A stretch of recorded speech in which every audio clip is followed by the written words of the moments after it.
Aziz do'stlar, bugungi patsiyentkamiz 1986-yil Termiz shahridan. Bu kishida ichki gemoroylar bor, qon ketish asorati bilan va anal kanalda polip, katta polip borligi sababli hozir lazerli operatsiyaga oldik. Va og'riqlantirganimizdan keyin o'zi lazerli operatsiyamizni boshlaymiz. Operatsiyadan keyin sizlarga natijamizni ko'rsatamiz. Qadrli kuzatuvchilar, biz mana bemorimizni lazerli operatsiyadan keyingi holatini sizlarga namoyon qilmoqchimiz.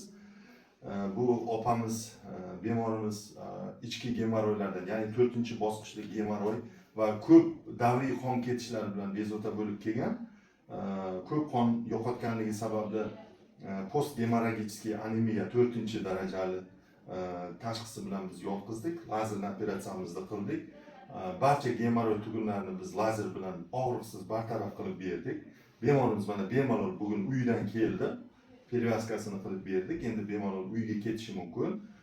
Bizning tavsiyalarimizga rioya qilsa bo'ldi. Yaxshimisiz?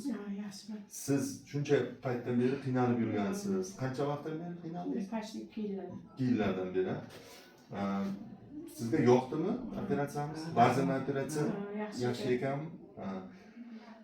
Boshqa shunday qiynalib yurganlarga tavsiya qilasizmi? Yaxshi.